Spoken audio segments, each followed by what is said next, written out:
buenas noches. Mi nombre es Freddy Clavijo. A continuación voy a presentar el trabajo por evaluación final del curso de arquitectura de computadores. A continuación pues dejo ver mis datos personales, los del tutor, los del grupo y los de la universidad. Previamente pues ya había subido el trabajo al foro, donde pues tenemos pues nuestra introducción y pues ya empezamos con el desarrollo de nuestra actividad. Primero pues nos pide que el concepto de máquina secuencial del programa almacenado de la arquitectura de computadores de von Neumann en relación a los tres aspectos básicos como programa almacenado, máquina secuencial e implementación. Mostrar de igual manera en el mismo mapa las ventajas y características de la arquitectura. Entonces lo ampliamos un poco.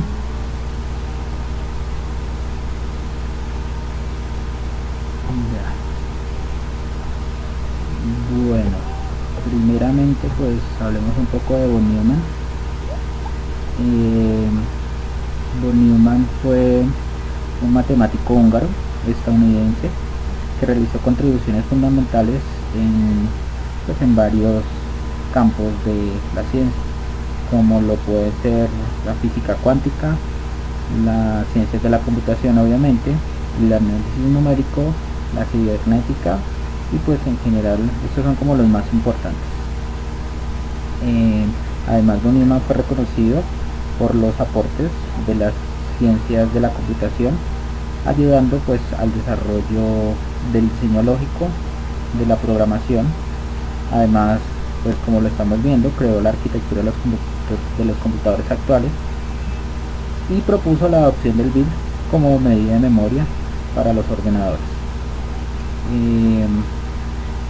Ya pues con el trabajo explicar nuestra máquina secuencial, pues está dividida. Pues von Neumann propone que la manera de diseñar una computadora pues tenemos que tener tres temas específicos o bien puestos, en el cual está el programa almacenado, la implementación y la máquina secuencial.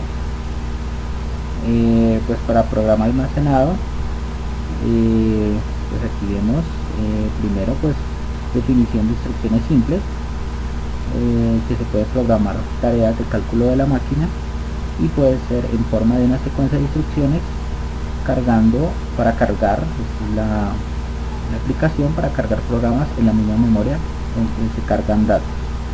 Básicamente lo que quiere decir es que almacena las instrucciones del programa y los datos en la misma memoria.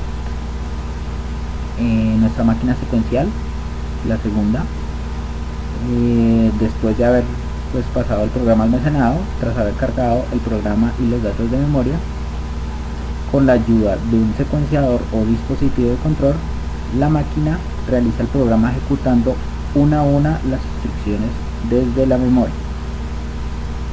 Y de ahí pues ya seguimos a nuestra implementación, de la cual pues requiere 5 unidades para su aplicación, los cuales son el órgano de cálculo, la memoria, el control, la entrada y la salida. Y pues nuestra función es la de permitir a la computadora obtener datos y programas del mundo exterior y entregar los resultados estipulados o que se necesiten.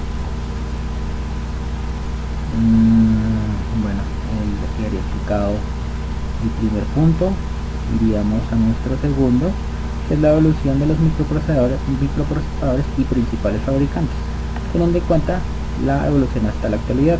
Yo la hice hasta el 2015, donde está nuestro Core i7 de Intel. Pues empezamos por el primero, que es el 4004, en la ficha de 1971, y pues fabricante Intel. Pues lo más destacado es que pues es diseñado por Intel y lo diseñó para otra compañía que lo usó para el uso de calculadora, pero pues ya con el tiempo se dieron cuenta que ofrecía mucho más que ser programado para única función. que tenía más cosas que ofrecer. Seguimos con nuestro 8008 en la fecha de 1972 y pues el fabricante fue Intel. Seguimos con el 8080, fecha 1974, también fabricante Intel.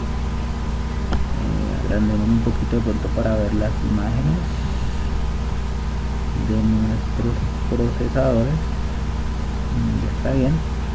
El siguiente fue el 8088 en la fecha de 1978, también fue Intel su fabricante, y pues básicamente este IBM lo utilizó para su IBM PC portátil, el cual fue pues uno de los más vendidos en esa época. Seguimos con nuestro 8286, el cual tiene fecha de 1982, también fabricante Intel. De él podemos decir que es un microprocesador de 16 bits y se utilizó también para una PC portátil. Su nombre fue IBM PC AT y fue lanzado en 1984, 2 años después de haber sacado este microprocesador. Seguimos con nuestro 80386 DX en el 85, fabricante Intel. 8386 SX en 1988, también Intel. El 8486 DX en el 89 por Intel. El 8486 91 Intel. El DX2 8486 del 92, también fabricante de Intel. El 8486 DX4 del 94, fabricante de Intel. Sigue el Pentium, muy conocido como nuestra base, que fue desde el 93 o fabricado desde el 93, y su empresa fue Intel. De pronto fue nombrado así para que Intel pudiera registrar esta marca, Pentium. Seguimos con nuestro Pentium MMX en el 94, el Pentium Pro en el 95, también por Intel. El Pentium 2 en el 97, este ya no tiene el core duro, doble núcleo. El Pentium 3 del 98, y pues sigue nuestro Pentium 4 del 99. Este Pentium 4 trabaja a 1.5 GHz, pero no mejoró su rendimiento con el Pentium 3, entonces no fue tan esperado. Sigue nuestro Athlon XP, este ya fue el fabricante AMD del 2001. Este pues fue estrenado pues para ponerle competencia a este Pentium 4. El Core Duo del 2006, fabricante Intel, como lo mencioné anteriormente, ya tiene 2 núcleos para pues mejorar la multitarea. El Phenom de AMD del 2008, el Sandy Bridge del 2011, fabricante Intel.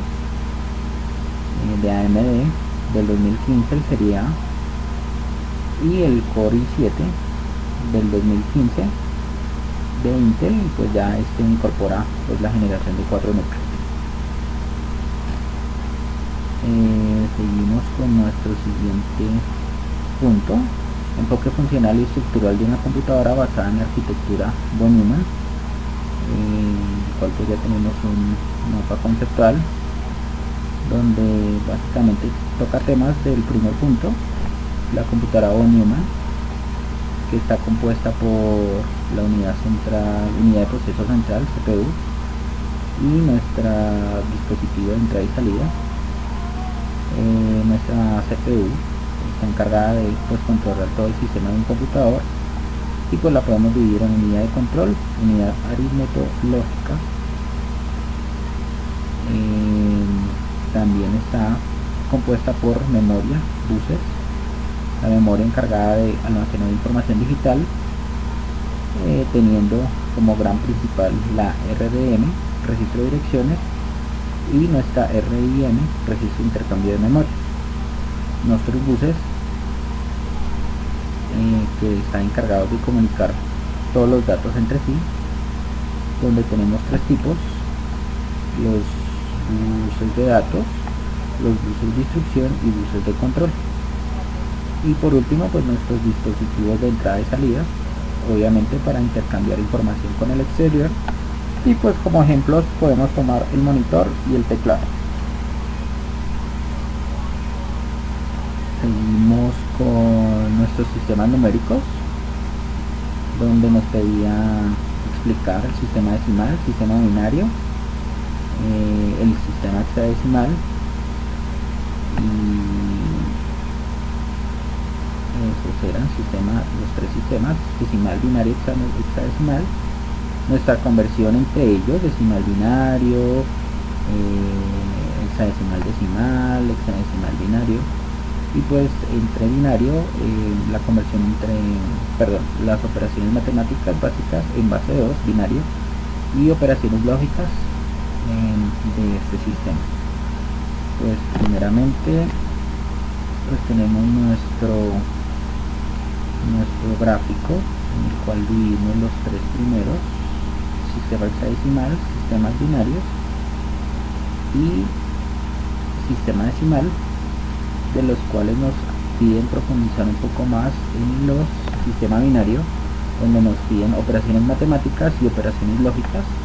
Nuestras operaciones matemáticas tenemos suma, resta, multiplicación y división. Nuestra suma, pues para realizar suma, pues básicamente nos hace referencia que tenemos que guiarnos de esta tabla, donde pues nos muestra que cómo se hace la sumatoria en sistema binario, y pues con su debido ejemplo. También nos enseña una tabla para seguir la resta, y pues la manera de aplicarla en nuestras restas pues ya se aplica aquí en el ejemplo. Nuestra multiplicación también con su debida tabla, en el cual pues nos damos cuenta que cualquier número multiplicado por 0 nos da 0, excepto 1 por 1, pues ya nos da 1, la única combinación que nos da 1. Y pues la división, el cual nos dice que para dividir se resta el divisor de la misma cantidad del dividendo, y cada resta se adiciona 1 al cociente. Si no es posible la resta, se coloca 0 en cociente. Tenemos el ejemplo. Tenemos nuestras operaciones lógicas, de las cuales tenemos 4: la AND, la OR, la SOR y la NOT. La AND, tenemos en cuenta esta tabla, donde sabemos que es muy parecida a la multiplicación. Tenemos la OR, la cual es muy parecida a la suma. Tenemos la SOR, donde tenemos esta tabla como base para poder realizar nuestros ejercicios, y pues nuestro NOR, la cual es como una especie de inversor, en el cual pues sabemos que si la entrada es 0, nuestra salida es 1, o al contrario, si nuestra entrada es 1, nuestra salida será 0. Acá encima pues ya tenemos nuestras conversiones. Tenemos la conversión decimal binario, en el cual se toma el número decimal y se divide en base 2 hasta tener el residuo menor que 2, formando el valor en binario de los residuos de la edición, empezando con el último cociente.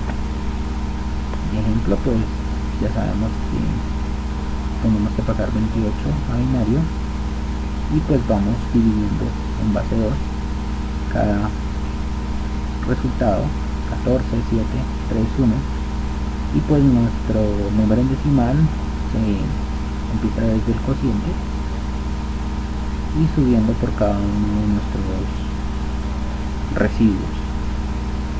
La conversión entre hexadecimal binario, se toma el número en hexadecimal y cada valor se reemplaza por su valor en binario formando el valor a convertir. Tener muy en cuenta pues que desde hexadecimal pasa 16 a binario. Seguimos con nuestra conversión binaria a decimal, donde tomamos el número en binario y a cada valor le ponemos la serie numérica de 2 para luego multiplicarla y sumarlas dándonos el valor decimal. Entonces, ejemplo, el número en binario 11011, en el cual empezamos 2 a la 0, 2 a la 1 por cada valor en binario, y pues hacemos nuestra debida multiplicación de cada una de ellas, la sumamos y ese es nuestro valor en base 10 o en base decimal. Conversión hexadecimal decimal, tomamos el número en hexadecimal y cada valor le ponemos la serie numérica de 16, muy parecido al de binario, para luego multiplicarlas sumando nos dando el valor en decimal, básicamente como el anterior pero en hexadecimal. Conversión de binario a hexadecimal, agrupamos de derecha a izquierda 4 bits del número binario pasándolo a decimal para luego pasarlo a hexadecimal en el mismo orden. Tener muy en cuenta que es de derecha a izquierda, separar 4 números para poder formar nuestro valor en hexadecimal. Y por último nuestra conversión decimal a hexadecimal, donde tomamos el número en decimal, lo dividimos en 16, base 16, donde el número entero se sigue dividiendo en 16 y el valor en decimal se multiplica por 16 formando el número en hexadecimal. Ejemplo, nuestro valor a convertir es 6898 en base 10, lo dividimos en 16, nos da 4.31.125, este valor 4.31 lo pasamos a dividir nuevamente por 16 y nuestro valor en decimal lo multiplicamos por 16, el cual nos va dando nuestro valor en hexadecimal. Seguimos con nuestro registro de un procesador 8086.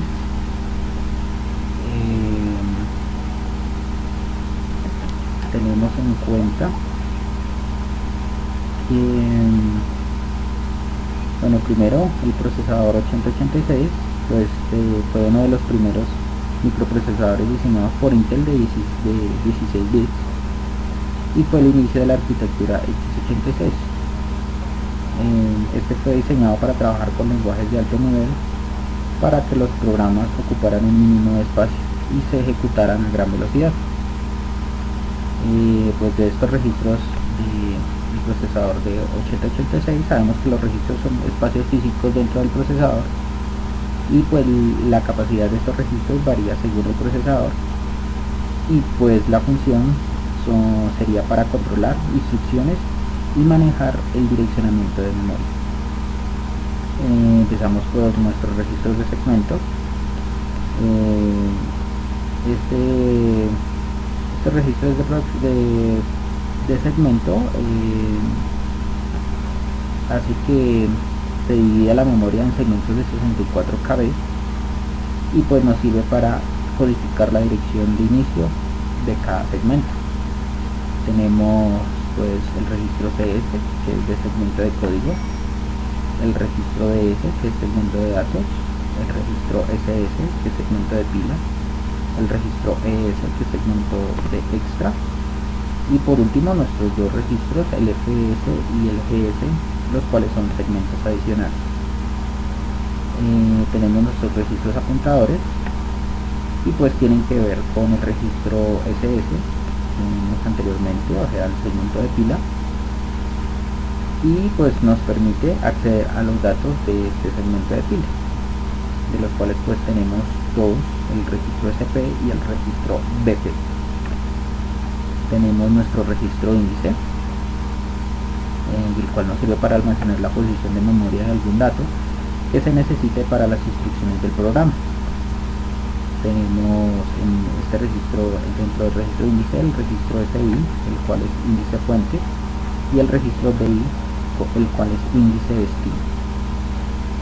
Tenemos nuestros registros de propósitos generales, donde ellos contienen generalmente datos que se usan constantemente en la ejecución del programa, evitando ingresar hasta la memoria por ellos, como una RAM. Tenemos como los 4 más conocidos, que sería el AX, que es el acumulador, el BX, que es base, el CX, que es contador, y el DX, que son datos. Cada uno de estos está dividido en 2 registros de 8 bits cada uno y pueden ser leídos o escritos independientemente. Por último tenemos nuestro registro de bandera,